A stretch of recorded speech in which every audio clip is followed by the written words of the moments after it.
계속해서 결혼의 의미, 남녀의 문제, 구체적으로 모든 창조의 마지막 하이라이트로 하나님께서 남자가 예롭게 혼자 있는 것을 좋지 않다고 얘기합니다. 모든 창조가 하나님이 좋으셨더라, 매우 좋다는 단어를 썼는데 갑자기 아담을 보시면서 로토우, 홀로 있는 것이 좋지 않다. 18절 같이 읽겠습니다.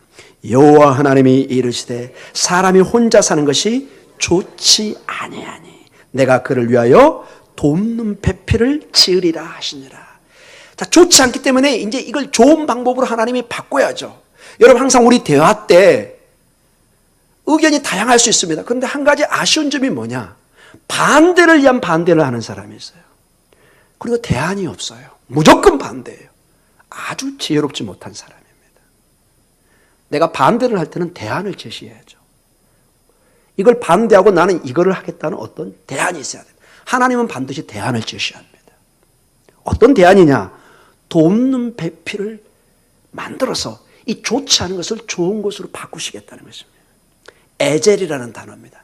이걸 제가 저번 주가 아니라 그 저번 주에 상세한 설명을 했습니다. 자, 이러한 돕는 배필, 이 배필이 사실은 21절과 22절에 하나의 여자라는 이름을 가진 존재인 것을 알게 됩니다. 자, 오늘 집중적으로 21절과 22절을 통해서 말씀을 한번 나눠보도록 하겠습니다. 21절과 22절입니다. 같이 읽습니다. 여호와 하나님이 아담을 깊이 잠들게 하시니 잠들매 그가 그 갈빗대 하나를 취하고 살로 대신 채우시고 여호와 하나님이 아담에게 취하신 그 갈빗대로 여자를 만드시고 그를 아담에게로 이끌어 오시니. 자, 하나님께서 창조주께서 홀로 있는 아담이 좋지 않기 때문에 이제 잠들게 하시고 그의 갈빗대를 통해서 수술을 하십니다. 우리식으로 표현하면. 그리고 여자라는 존재를 만들어서 아담에게로 이렇게 데리고 옵니다. 자, 여기 보면은 아담을 깊이 잠들게 하시고라는 독특한 표현이 나옵니다. 마치 병원에서 우리가 수술하면 뭘 하게 되죠? 마취제. 하나님께서 잠들게 하십니다. 이 잠들게 하는 게 성경에는 매우 하나님이 중요한 일을 할 때 이 일을 하시는 것을 두 가지 한 예를 들어보겠습니다. 왜 하나님이 잠들게 하시나? 큰 어떤 일을 하실 때 잠들게 하십니다. 먼저 하나님께서 아브라함과 언약을 맺으실 때 놀랍게도 아브라함을 잠들게 하십니다. 우리 15장, 창세기 15장 12절과 18절에 이런 내용이 나와 있습니다. 우리 같이 읽어볼까요? 창세기 15장 12절부터입니다. 읽습니다. 해질 때 아브라함에게 깊은 잠이 임하고 큰 흑암과 두려움이 그에게 임하였더니 여호와께서 아브라함에게 이르시되 너는 반드시 알라 내 자손이 이방에서 객이 되어 그들을 섬기겠고 그들은 400년 동안 내 자손을 괴롭히리니 그들이 섬기니 나라를 내가 징벌하시며 그 후에 내 자손이 큰 재물을 이끌고 나오리라. 너는 장수하다가 평안히 조상에게로 돌아가 장사될 것이요 내 자손은 4대 만에 이 땅으로 돌아오리니 이는 아모리 족속의 제약이 아직 가득 차지 아니함이니라 하시더니 해가 져서 어두울 때 연기가 나는 화로가 보이며 타는 햇불이 쪼갠 고기 사이로 지나더라. 그날에 여호와께서 아브라함과 더불어 언약을 세워 이르시되 내가 이 땅을 애굽 강에서부터 그 큰 강 유브라데까지 내 자손에게 주노니. 하나님께서 아브라함과 언약 큰 약속을 맺으면서 이제 구체적으로 12장 1절에서 3절에 그 모래알 같은 하늘의 별 같은 그 축복을 주시는 구체적인 단계로 언약을 맺어갑니다. 언약이라는 법적인 구속을 의미합니다. 마치 부부입니다. 아무리 살아도 남남입니다. 그러나 결혼식이 딱 이루어지면 그때부터는 여보 당신이란 단어를 쓸 수 있습니다. 할렐루야. 결혼도 하는데 여보 당신 그 곤란합니다, 여러분. 약간 이상한 사람이죠. 그런데 결혼만 하면 이 말이 너무나 자연스럽게 나오는 것입니다.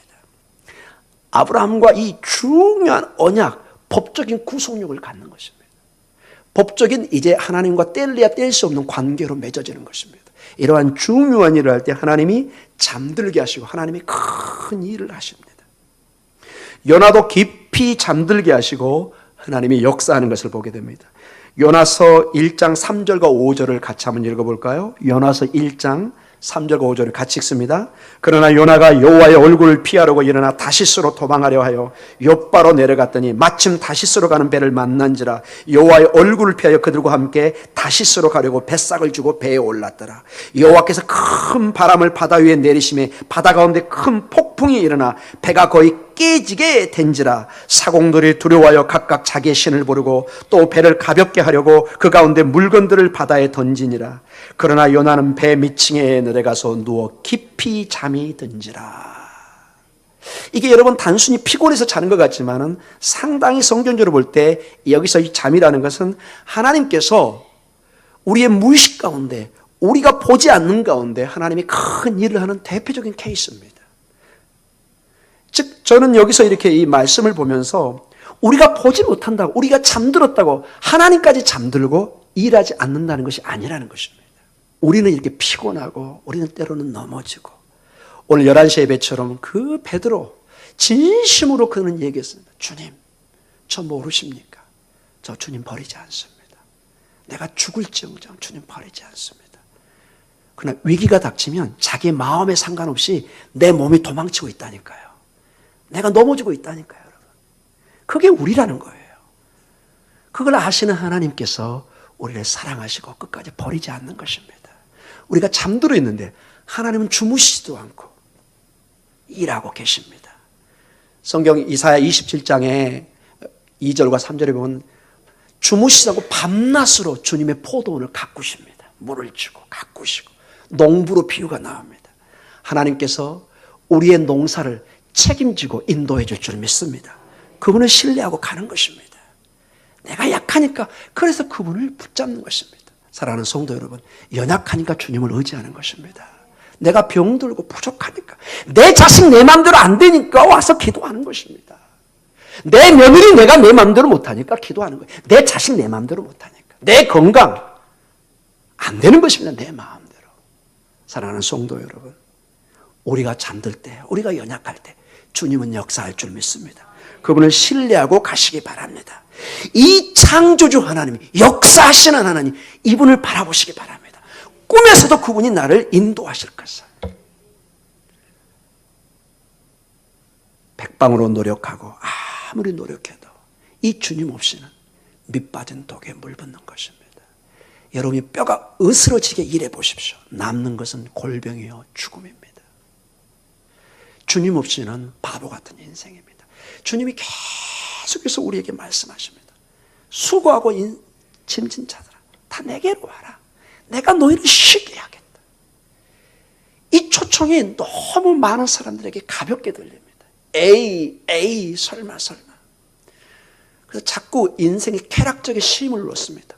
한 잔 쫙 하고 어디 쫙 놀러 가고 그러면 피로가 쫙 풀릴 것 같은데 안 됩니다, 여러분. 그게 그렇게 쉽게 인생이 풀리지 않습니다. 그때만 좋습니다. 그때만 편하고 내 영혼의 불안함은 계속 남아 있습니다. 이 내 영혼의 이 불안함과 이거는 하나님만이 채울 수 있습니다. 근본적으로 우리는 하나님의 형상과 하나님의 영으로 지어졌기 때문에 이 공간이라는 게 있습니다. 학자들이 그렇게 얘기합니다. 우리 안에는 하나님만 채울 수 있는 영역이 있습니다. 돈도 명예도 건강도 어떤 것도 채울 수 없어요. 늘 마음이 공허합니다.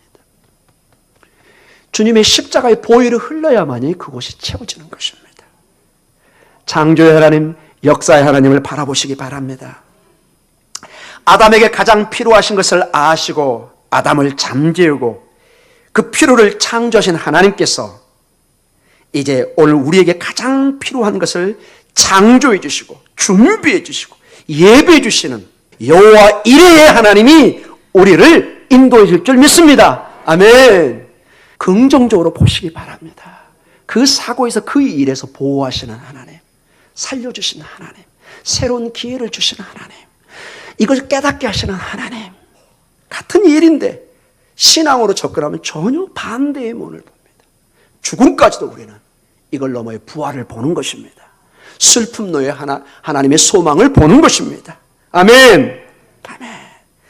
자, 하나님께서 어떻게 여호와 이레로 역사하시느냐? 창세기 2장 21절과 22절, 오늘 이제 설교의 핵심으로 들어갑니다. 21절 22절입니다. 같이 읽습니다. 여호와 하나님이 아담을 깊이 잠들게 하시니 잠들매 그가 그 갈빗대 하나를 치하고 살로 대신 채우시고. 자, 여기까지만 읽겠습니다. 자, 여기 보니까 궁금하시죠, 여러분? 어떻게, 이미 우리가 알고 있지만 여러분 모른다고 생각하고 어떻게 하나님이 이것을 해결하실까? 갈빗대를 이용하십니다. 갈빗대를. 젤라라는 단어인데 그 갈빗대로 여자를 만들기 시작합니다. 자, 이 갈빗대로 여자를 만들었다, 돕는 자를 만들었다는 것은 중요한 두 가지 신학적 의미가 있습니다. 몇 가지요? 두 가지. 뭐 여러 개 더 할 수 있지만 여기 본문의 핵심에 두 가지가 있습니다. 먼저 여자는 남자와 동일하게 하나님의 형상으로 창조됐다는 것입니다. 이걸 어떻게 할 수 있을까요? 그 본문에 어디가 있나요? 자, 따라해 보겠습니다. 여자는 남자와 동일한 하나님의 형상으로 창조되었다. 하나님의 형상으로 창조되었습니다. 자, 보십시오, 여러분. 다른 동물들과 모든 건 그저 흙으로 창조됐습니다. 사람과 한 가지 다른 게 사람만이 하나님의 형상으로 창조되었고 동물들은 그저 흙으로 만들었습니다. 그리고 사람만이 하나님의 호흡을 넣으셨습니다. 그런데 이 하나님으로 창조한 누구의 갈빗배를 빼세요? 아담의 갈빗배를 뺍니다. 자, 아담과 그래서 동일한 여자도 뼈를 가지고 있습니다. 동일한 살을 가지고 있습니다. 현대식으로 얘기하겠습니다.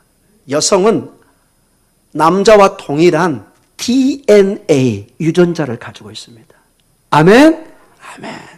동일한 몸에서 뺐으니까 동일한 유전자가 나와야 되죠. 전혀 다를 바가 없다는 것이죠. 즉 모든 것이 남자와 동일한 구조로 창조되었다는 것입니다.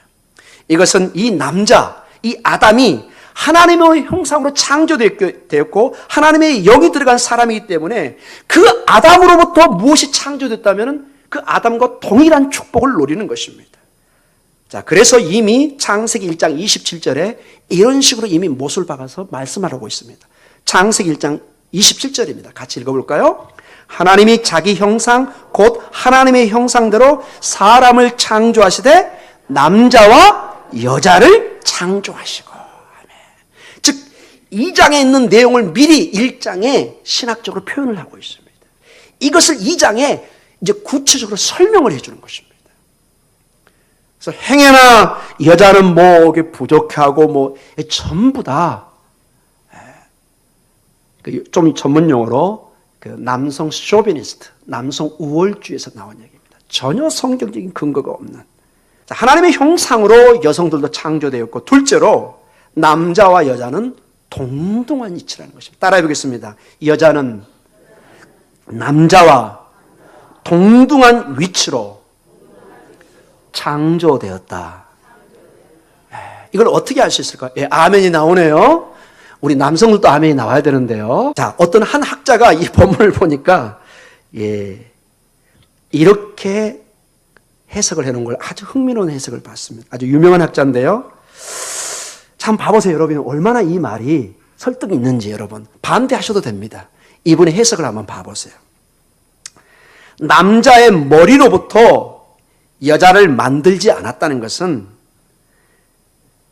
남자 머리 위에, 즉 여자가 남자를 지배하지 못하도록 한 것이다. 그래서 가끔 집에서 여성들이 센 분이 있습니다. 조심하시기 바랍니다.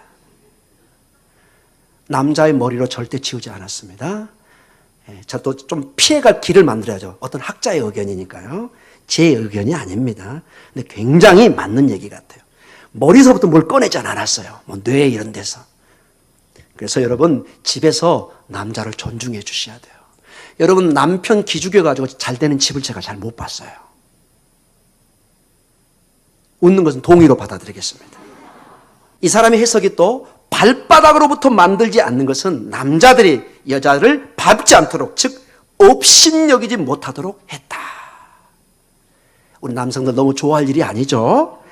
발바닥에서 안 만들었습니다. 절대로 집에서 이렇게 여성을 이렇게 밟는 어떤 업신여기는, 낮게 여기는 거, 성경의 비성경적이라는 것입니다. 자, 보십시오, 여러분. 그럼 어디서 만들었죠? 옆구리. 딱 어디쯤에 돼요? 중간 정도. 이분 참 대단한 해석을 했다 생각해요. 옆구리 갈빗에서 창조하신 것은 남자와 여자가 동등하다는 것을 강조하고 있다. 근데 더 중요한 게 있습니다. 더 중요한 게. 여러분, 이 갈비뼈 여기가 어디 위치에 있어요? 남자의 손 밑에 있죠. 겨드랑이 밑에. 즉 여성들은 남자의 보호를 받아야 된다는 것입니다. 사랑하는 우리 남성 성도 여러분, 아내를 보호하시기 바랍니다. 또 더 중요한 게 있습니다. 여러분, 이 갈비뼈 바로 위에 이 갈비뼈가 보호하는 게 심장입니다. 이 학자의 의견에 의하면 남자의 사랑을 먹고 사는 것이 여자라는 것입니다.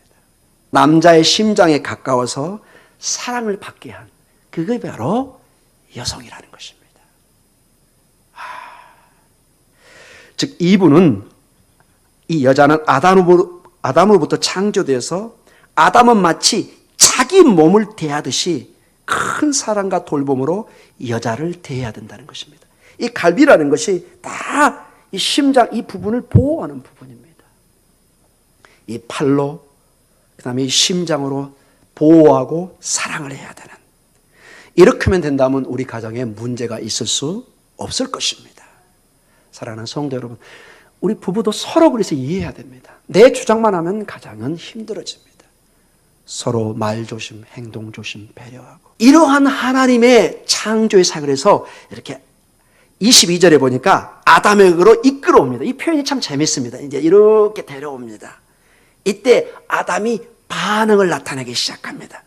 이게 23절의 반응입니다. 같이 한번 읽어볼까요? 아담이 이르되 이는 내 뼈 중에 뼈요 살 중에 살이라.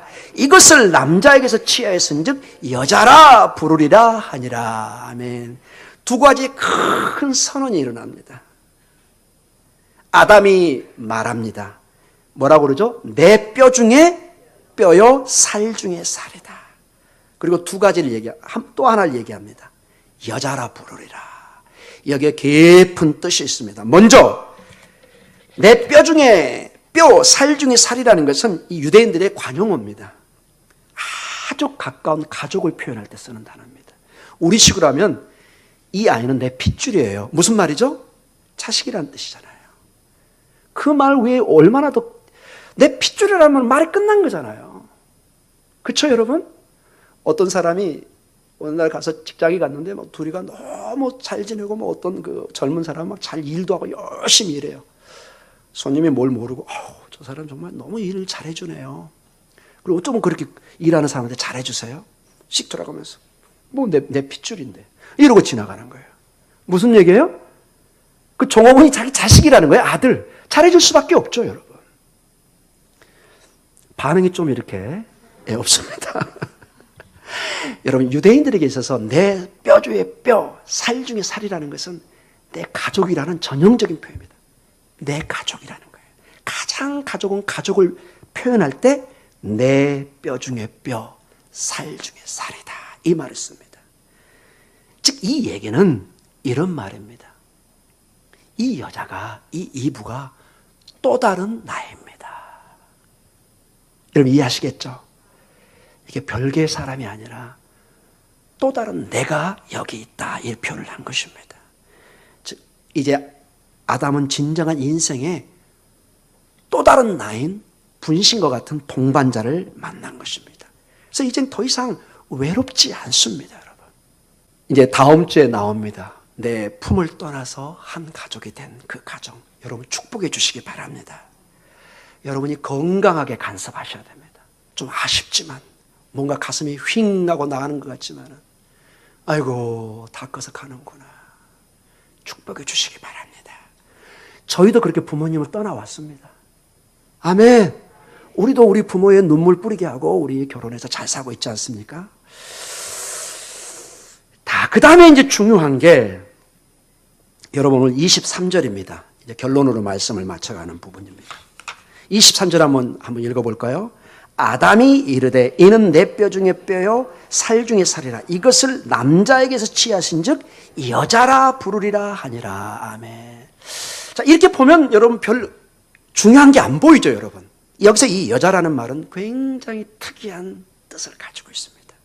한번 따라해 볼까요? 이씨. 이시 막 이렇게 하는 것 같네요. 여러분 히브리어로 이시가 남자란 말입니다. 따라해볼까요? 이시 남자. 좀 적어놓으시기 바랍니다. 이 남자를 이시라고 그럽니다. 근데 그러면 여자를 뭐라고 부를까요? 따라해볼까요? 뭐 흉내내는 분인데 대부분 틀렸어요 지금. 제가 학교에서 학생들 시험 보는 건데 따라해보겠습니다. 이샤 이샤 이샤 이시는 남자고 이샤는 여자예요. 이 원어 그 루트 단어는 동일해요. 발음만 약간 달리하는 거예요. 이샤. 즉 여러분 아담에게 이름을 지을 수 있는 그 전에 보면 고난을 줬잖아요. 모든 동물에게 고난을 줬잖아요. 이 여자가 이브가 오니까 하나님께서 아담에게 그 고난을 준 그 이름에 고난을 줘서 아담이 이름을 졌는데 뭐라고 짓는다고요? 이샤라고 집니다. 그러면서 남자 나에게서 왔기 때문에 너는 여자라 한다. 이샤라 한다. 이렇게 합니다. 즉 여자의 이름에 누구를 심어놓은 거예요? 남자를 심어놓은 거예요. 그렇게 소중하게 여긴다는 것입니다. 여러분 가끔 우리나라는 뭐 많지는 않은데 외국에서 보니까 가문에 그 부모의 할아버지의 중요한 이름을 이렇게 계속 이어가게 해요. 뭐 로버트라든지 뭐 솔로몬 예를 들어서 계속 그래서 그 유명한 가문을 그 이름을 이어가기를 원합니다. 우리도 가끔 집안에 뭐 진짜 돌림이라든지 무슨 학자 돌림 이렇게 돌리잖아요. 이런 식으로. 그리고 우리는 절대 이 김 씨의 이 성을 우리가 바꾸질 않잖아요. 그만큼 가문을 중시하는 것처럼 아담이 본능적으로 하나님의 권능을 받아가지고 그 이름을 주신 힘을 가지고 여인에게 이름을 부르는데 이샤다. 즉 아담은 그의 이름을 여자의 안에 이렇게 새겨 넣습니다. 아담과 얼마나 친밀한 관계를 그녀로부터 기대하고 있는지를 여실히 보여주고 있습니다. 아내는 그냥 어느 날 어떤 남이 나에게 들어온 것이 아니라 나의 분신과 결혼과 동시에 내 이름이 새겨져 버립니다. 하나님의 형상이 새겨지고 내 뼈 중에 뼈요 살 중에 살처럼 때도 하나 또 다른 내가 되어버리는 것입니다. 내 심장처럼 사랑을 해야 되고 내 팔로 보호를 해야 되고. 사랑하는 성도 여러분, 이러한 이샤가 이제 다음 주에 이제 정말로 결혼식의 헌임을 하게 됩니다. 우리 기도하겠습니다.